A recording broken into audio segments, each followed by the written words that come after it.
2025 marks the first full year in which I have almost consistently showed up almost every evening to stream on this channel and most recently on Twitch as well. It has been such a privilege and a pleasure to boot up the computer, set up the stream, and then yap hours on end while exploring rich, colorful, and mesmerizing worlds designed by passionate, creative, and talented people. For the most part. Now, as a forewarning, I would like to explain the little asterisk in the title. This video will cover a list of games I've played in 2025. Hardly any of them were actually released this year. Also, this channel celebrates its birthday on the 20th of September 2024, meaning that this retrospective of my channel will extend beyond the Gregorian year of 2025. I know, it's a bummer, and I'm really sorry about that. But, fate's willing, this is the only time such a hiccup will happen. Come next year, this very same video concept will only encapsulate the games I will have played this year. Crazy. Considering the wonderful surprises that have fallen on my lap this past year, I can only be excited for what will come up next. For the most part. Anyway, so like I said, counting 2024, I have played live on this channel a grand total of 32 games, which, according to the Steam replay database, puts me at 28 games above the median. This is not meant to be a flex or whatever. I'm sure people could easily dunk my number with theirs.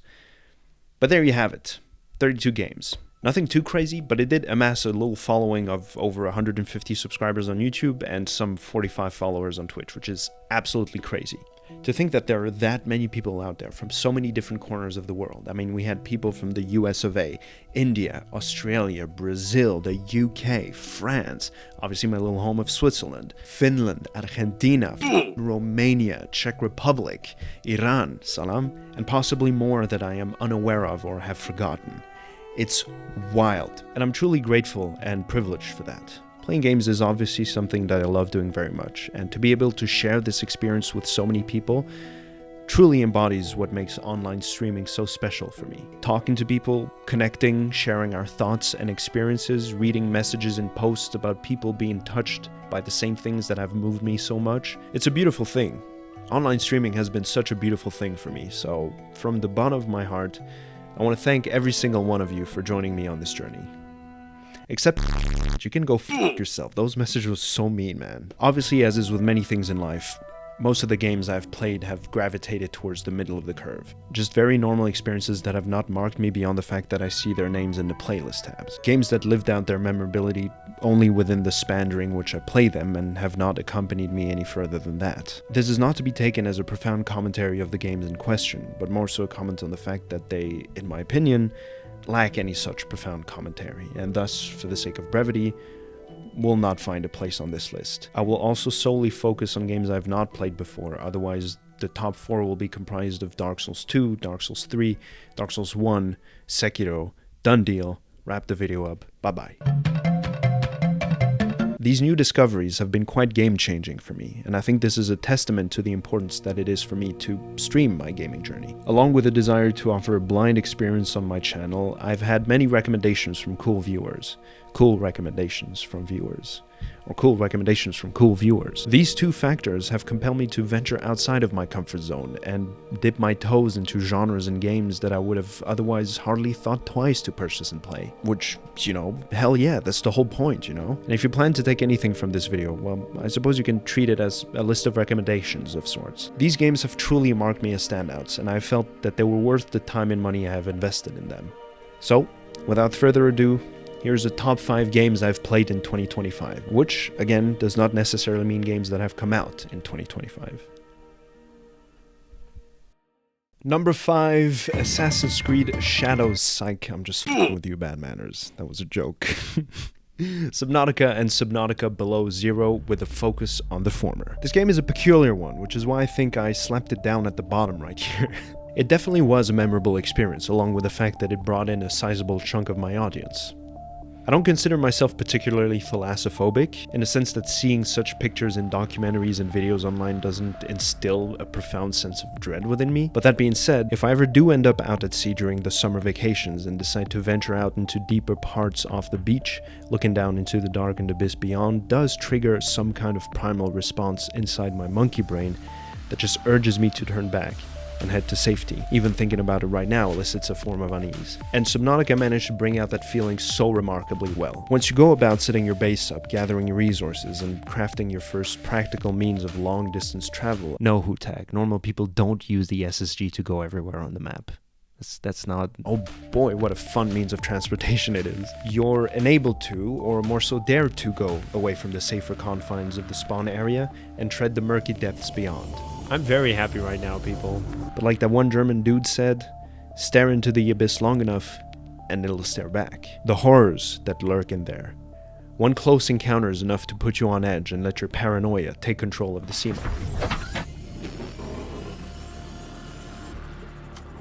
We're going home. Unfortunately, what posed the biggest issue for me in my playthrough was the survival crafting element of it. It quickly became tedious to have to go about gathering resources left and right and further away as the game went along, because you ended up drying up all the resources around your spawn. It got to the point where I just settled in the most rudimentary setup possible because I just couldn't be bothered with it. Inventory management was a hassle. It's still shocking to me that with all the upgrades you could get, neither Riley nor Robin have thought of crafting a bigger backpack. But look, it's a vibe, I get it. If you're into survival crafting games, you're gonna have a blast with this one. Its gimmick, what differentiates it from the rest, is compelling and memorable enough that you could get some mileage out of it. And then, I don't know, speedrun it or something. There's probably some community for that out there, right?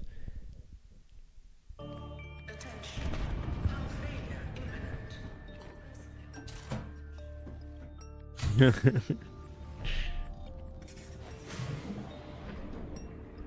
my god, there's a whole colony of them here.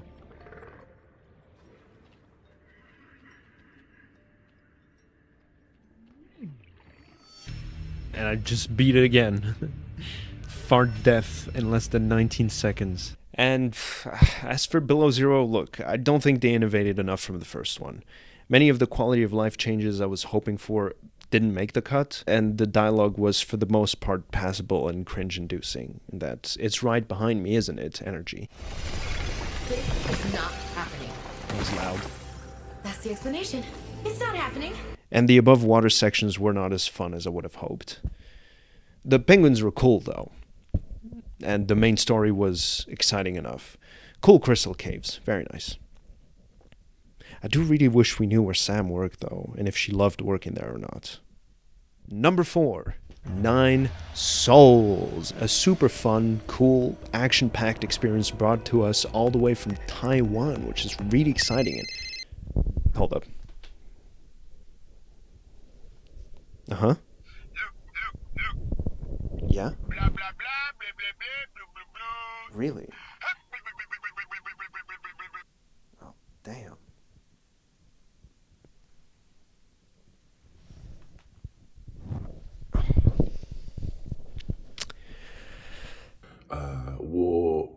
我有一个错误，我必须说现在就是很重要，我很抱歉对我的错误。 There were a lot of cool and original things in there. I'm always a sucker for stories that take local customs and folktales and are given a twist in such an inspired way. The environments really take you on a ride, and as is tradition with stories from that side of the globe, a nice depiction of how overindulgence and debauchery leads to an inevitable downfall and morose descent into ugliness. The combat was fun enough, parrying enemies left and right did its job, though it really was ultimately about throwing those seals around for that satisfying burst of damage. It really got my monkey brain going. Unfortunately, the story ended up falling quite flat for me. I could see that they went for that Fallen Kingdom route of treading in the wake of a grandiose empire of vast wealth and cultures that has eroded quite suddenly, and I appreciate that. The complication lies in the fact that you were not walking in said empire, and were instead exploring some sort of arc, a huge escape pod jettisoned from that world. Thus, a lot of the recounting is people telling you stuff that happened somewhere else some time ago. It was hard to therefore really connect with the story, and it didn't help that the main character was quite unlikable and ultimately unredeemed enough. he remained a blasé jerk till the very end. Additionally, and I understand that it's quite dickish of me to make this point, so please stick around until the end. It did not help that we already had the best versions of the two main gimmicks of this game. While the story and exploration in Nine Souls were fun and exciting, we already had that in its best form in Hollow Knight. Exploring Hallowness, seeing all the weird and whimsical things tucked away in hidden corners, ascending the crystal peaks to see the reverence to a god long forgotten, and then descending all the way to the abyss to see its antithesis, scouring the world from one length to the other in order to reconnect with the character's origin, and then vanquish the very source of the infection that plagues these lands. This sense of adventure, reaching the Dream No More ending, that was what I missed in Nine Souls, and the parry system left me quite indifferent in the end. I cared very little for it since we already seen it perfected in Sekiro. The whole game, all the encounters were surgically designed around this mechanic, while in Nine Souls it felt like an added flavor that was made a big deal out of, all to ultimately not change the taste that much. It was fine, nothing more.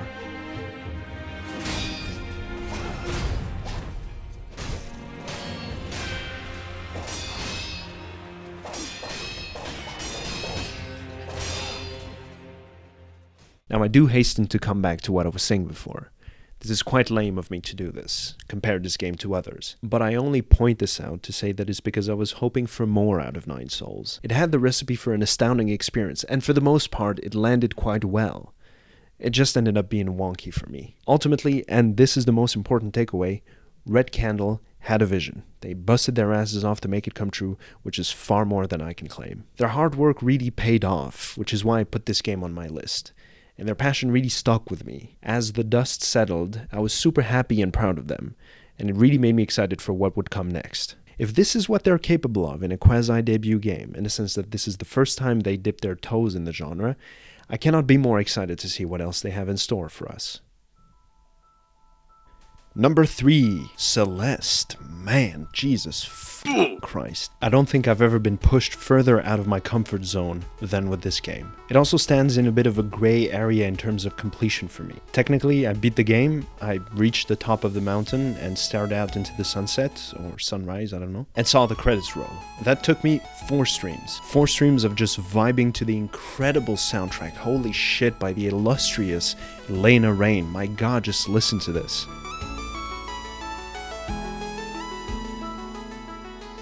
Overcoming the challenges and my own shortcomings, fighting against the game's mechanics as they clapped back full force. It was probably one of the only games where I completely and truly related with the main character. Maddie, who is designed, voice acted, and mocapped by Maddie Thorson, is a burnt down woman from Canada who decides one day that the meaning of it all might be all the way up there, at the top of Mount Celeste, TMCR. Along the way, she meets a grandma, a satellite, and the guy from Grand Budapest Hotel. They all paint the journey in beautiful colors, have fun tidbits of dialogues, and are just cool. But she also gets to double jump with a crystal, use these weird blobs to fly around in cool and exciting ways, and this feather to fly around, but she also falls on spikes, gets consumed by corruption, and pushed all the way down the mountain because of these gusts of wind.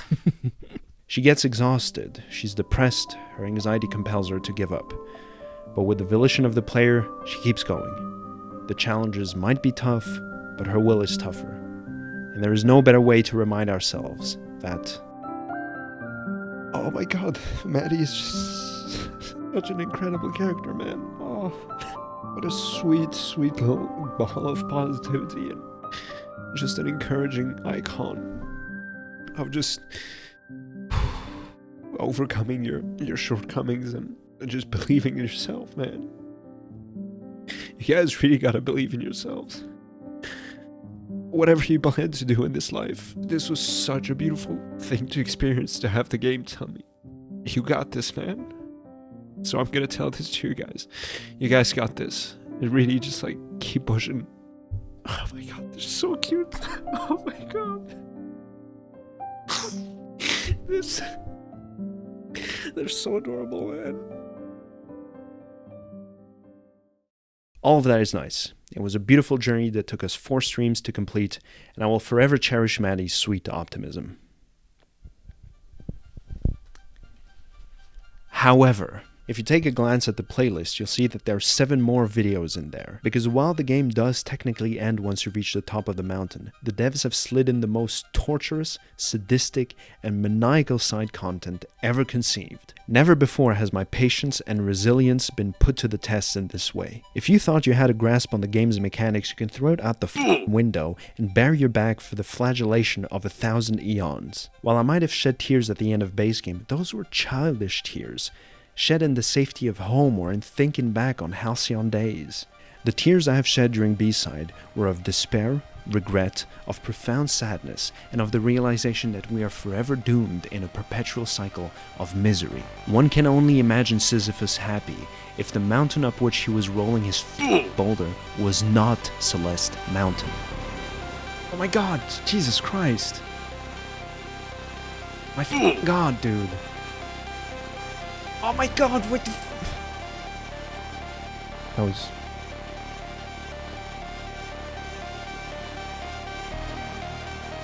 Oh my god, this is so infuriating, dude. Oh no, seriously, come on. Jesus Christ, dude. What the No! You!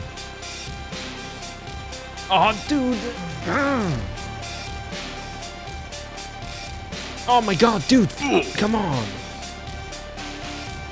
Oh, dude, seriously? Right there? Balls, man. Oh, what the dude? Man, what the Oh my god, my god, come on.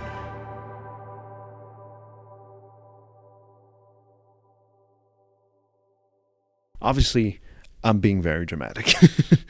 I do not regret a single second I have spent on that game, and given the opportunity, I will most definitely do it again. In fact, as I prefaced it before, while I technically finished Celeste's base game, all the B-sides, and the collection of all strawberries, I've never witnessed the farewell chapter. And I do intend to do so, it's just that I've never found the time with all the other games in the backlogs. Lemon. So, from the bottom of my heart, Maddie Makes Games, I want to thank you. Thank you for this heartwarming, encouraging, and memorable experience. I had a blast, and I definitely recommend this game to anyone who doubts in themselves in any way, shape, or form. You guys got this. If you don't believe in yourselves, then I do. Number 2. Oh, we're getting there. Now, I'll cheat a bit for this one and give you guys a twofer, but I trust you'll understand why. Chants of Sennaar and Return of the Obra Dinn have been the most remarkable indie gems I have never heard of before. Brought to you by French people and the guy who made Papers, Please, respectively, both these games are interestingly linked by their core gimmicks. In both games, you are given a book in which you will be made to fill in an innumerable amount of blanks with very little clues other than what you can find around you. Through a process of careful attention to the details and the visual clues found in the scenery, inferences made between two seemingly unrelated things, and some process of elimination, you will be made to chip away at the mysterious block of marble before you and see the beautiful statue that unfolds. Chants of Sennaar was the first one I tackled, and it took little to no time for me to be hooked. Getting that first part of opening the door, then being tested on your understanding with the valves, was the sweetest treat and the most encouraging introduction to the marvelous feast that would soon follow. My issue was definitely overthinking things a lot, thinking profound notions and complex thoughts while forgetting that this game only worked on a certain set amount of sigils. But that is not to say that the profound notions were absent from the game. While you went about deciphering these foreign symbols either through murals or in conversations with locals, you will uncover a beautiful parable to the biblical story of the Tower of Babel and how these different people lost each other through translation, or lack thereof. It was quite satisfying to see all the attention the devs put into each cultures, giving them unique personalities to differentiate them from the previous ones, both in the design, environment, and aesthetics, and most importantly, the languages. There are parts in the game where you will be given a Rosetta Stone type mural, where 2 languages will be superimposed in order to facilitate your entry into a new language. Typically. And it is there that you realize just how crafty the devs got, changing the order of the phrases, giving them different grammatical rules and so on. It was incredibly gratifying and kept rewarding my monkey brain each time I was able to make a connection. I think the only gripe I had with it was the bizarre twist towards the end. I'm not going to spoil it for you guys, because I don't think it was bad. Maybe it'll resonate with some of you more than it did with me. I think it just broke the organic flow the game had up to that point in too strange a fashion. I'm a bit iffy about it, but I really can't say much without spoiling. And my second gripe with it is that it was just too short. I know it's a tricky point to consider, you either die a hero or blah blah blah. Maybe if the game overextended itself too much, it would have become a chore and dulled out the impact of it all. But I guess I'd rather complain that a game is too short than too long. That's definitely a better feeling. And as you might guess, I was hooked for the genre. I got that bug. Which leads us to...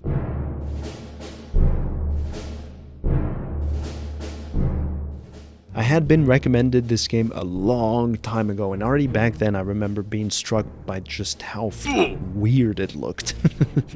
I think I can safely say that it is one of the most unique looking games I've ever played in my life. While I could visually compare all of the aforementioned games with other games I've played before, I wouldn't even know where to begin with Obra Dinn, let alone any other piece of media or art style. Maybe this is a testament to my limited knowledge of niche or specific art styles. I don't know. Regardless, in Obra Dinn you are sent out by the East India Company to investigate the strange events that occurred on the eponymous ship that led to the death of all the crewmates and passengers. Armed with a book containing the ship's crew manifest and a sketch of everyone who was aboard, a strange pocket watch and your allegiance to the Crown of England, you set out on the ship, and this is where the fun begins. You quickly realize that this pocket watch is a magical tool that you can use to relive the last few seconds that occurred before the death of whosever corpse you pointed it at. Doing so, you are to establish the identity of the deceased, the cause of their death, and, in some cases, the perpetrator. Now, barring blaming everyone's deaths on the captain, which is loosely true in the eyes of Company and Crown, you'll have to meticulously scan, analyze, and piece together every single clue found within and without the memories to fill in the entries in your logbook. I'm talking clothes, location on the ship, whatever activity they were up to, voice lines. Sometimes the clues in the immediate vicinity of the victim's locations are not enough. You'll have to scour multiple memories and look in specific spots to find the semblance of a clue that will make you realize that it linked back to the person you were investigating elsewhere. It gets crazy, man. But I've never had a more gratifying and rewarding experience than putting the pieces together and hearing that sweet victory jingle ring out, letting you know that your careful scrutinization has finally paid off. I mean that for both games. It goes with this. Oh man. Isn't that fantastic?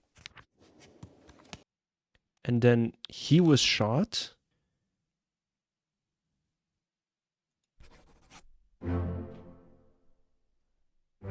Well done, 3 fates correct. It's an incredible process that tests your patience and critical thinking skills, ultimately rewarding you greatly by getting you one step closer to that sweet conclusion. Because the ultimate point is to try and figure it out without brute forcing your way through it. You can do that for sure, but believe me from first-hand experience of having committed the sin myself, it's not satisfying. The game even has a failsafe to fight against that instinct. Clues are typically confirmed in 3s, meaning that it will only be once you have correctly jotted down 3 of your guesses that the game will reward you with a round of applause. They are great experiences, and while I'm now constantly on the lookout for the next game of the same style that will scratch that specific itch in my monkey brain, I do truly hope we will see more devs take a crack at it in the near future. Rundisk, Lucas Pope, you guys rock. Honorable mentions. I'm gonna rapid fire these because I think they would have deserved on spot on this list, but have just been eclipsed by all the others except for the last one. I'll explain why. The 2 Ori games. Super pretty, man. I had so much fun meandering my way through these picturesque environments. There are also some very poignant moments and just a fun adventure all around. Unfortunately, that's pretty much where it tapers off for me. With the time that has gone by, I generally cannot differentiate the 2 games in my mind. I remember that the second one had more combat and a funny monkey trainer, but beyond that, they both end up feeling very samey. A lack of true boss fights is also a big void in my experience with these games. The escape sequence, while visually grandiose, did little to nothing for me, especially when you were made to repeat a sequence over and over again because of one flimsy part. Sea of Stars, this definitely could have made the list. I just had to choose, and unfortunately I had to put this one aside. It's the first time I've played such a game, really. Having such a strong aversion to turn-based games, I've always avoided the genre like the plague, but this one was visually appealing enough for me to take a crack at it. And in the same way Baldur's Gate 3 made me realize that it was not as horrendous as I had thought, Sea of Stars warmed me up to it. It was a fun, exciting adventure that brought immense joy to my inner child. The boss fights were fun, the world was exciting to explore, especially when it opened up to you with that boat. The twist of the third act was definitely a wow factor that gave it commendable points, but it ended up feeling a bit too out of place in the game that you've been exploring up to that point. Not necessarily bad, but maybe awkwardly executed. And the dialogue didn't help the game at all. It was just a lot of generic lines that just went on for way too long. Oh. Coral Island, my god. Didn't feel like it had a spot on this list for a few reasons. I had already sunk over 150 hours into it before streaming it. We were nowhere near the end by the time I had put the playthrough aside to focus on other games, and its repetitive nature just makes it a bit tricky to place it on a list with the other games I've played. But man, this game is just super special to me. Obviously, it's impossible to not compare it with Stardew Valley, and I don't think Stairway Games really shied away from it. They love Stardew, and they wanted to give it that special Indonesian twist, which is exactly what I praised Nine Souls for. The cast is super fun, it looks pretty, and the entire underwater aspect of the game, with the reveal that comes very quickly in your ventures down there. I really want to talk about it so bad, but in the off chance that you have not played this game, it's worth it. Please just go go see it for yourself. I love it. It's my comfort game. I recommend it to any farming sim heads out there, and I'm sending a lot of love and encouragement to Stairway Games. Good luck. Keep working hard. You guys got this. And finally, Disco Elysium. This one probably would have gotten second place were it not just for how messy my first playthrough was of it, solely due to me and my misunderstanding of what the game would be about. Ever since I finished that game, I've wanted so bad to go revisit it, so this is less of a review, more of a guarantee that we will be returning to Disco Elysium in 2026. So tune in for that. Evening falls. The time has come to take the vow. Wow. The vows are blood and flesh. What is my lower intestine going on about? Lower intestine? The term is metabolic and circulatory system. Okay, but what's the hard stuff? Fascism, brota. Number 1. Oh boy, here it is, the game, the myth, the legend. A lot of praise has been thrown around in the past however many minutes long this video already is. And I know I already made a review for it, glazing it to no end, but by God, I'll always take another opportunity to do so. It's not without reason that I refer to my first few months of my live streaming journey as peak FlyTicko, because it is mainly marked by my first steps into two important games that I've never played before. First one being Legend of Zelda Ocarina of Time, which I hasten to remind everyone is as old as I am, and Mobius Digital's resounding success, critically acclaimed, cosmically grand, Outer Wilds. This game is the primest example of why I play every single one of my games blind, to the best of my ability. That is no trailers, no reviews, no articles beyond what could be read at the back of the box, and even then, I would strongly discourage people from reading the game's elevator pitch. You go to space, you solve a mystery.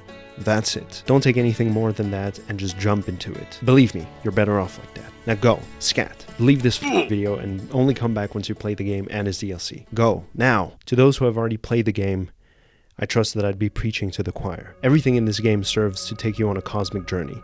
Soon as you wake up, your first sights are of the stars. Giant's Deep looms over you as a taunt, a catalyst to jumpstart your curiosity in preparation of all the other mysteries that await you. Your first conversation with one of your kinfolk is of an encouragement for your first journey into space, and as you meander your way through your home village, you will immediately feel stuck, suffocated in these narrow passages with only one way out. Get those damned codes and fly. Fly high up beyond the exosphere.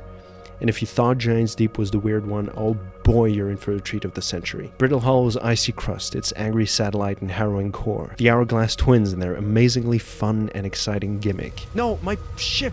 Dark Bramble and the eldritch horrors that await you inside. All of them with their astounding shares of mysteries and clues within that will always point you to another direction, always give you something more to look forward to, always broaden the full scope of just what the hell happened in this star system.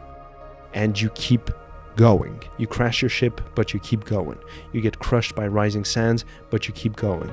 You suffocate in the deepest dark of space, but you keep going. Until you make it to the end, say farewell, and kiss this game goodbye. Because once you've experienced it, there's no way of replaying this game ever again. And then you reload your save file and go to the Deep Space Observatory, and holy shit, if you thought you saw just how funky and creepy this game can get, Alex and team hit you with a strange station and the even stranger insight it hides. You'll see these strange pictures, hear these eerie sounds that'll fuel nightmares, ride on a f***ing raft, then you'll get crushed by rotating blades, but you'll keep going. You'll get your spine snapped in half. You get the point. And then you'll revisit the ending for that extra flavor, and there you'll realize that it's truly over, that you've seen all the game had to offer, and that this is the true farewell. And you'll never be the same person ever after that. Congratulations on such a wonderfully accomplished project. Big round of applause to your ingenuity, your creativity, and your passion for putting together such a beautiful ensemble of majestic planets, engaging mechanics, and heartwarming stories of longing, adventure, mystery, and wonder. And thank you for giving us such a memorable experience. Never would I have thought that a friend-shaped creature in a diving bell suit could have thrown one of the most memorable lines I've ever heard in video game.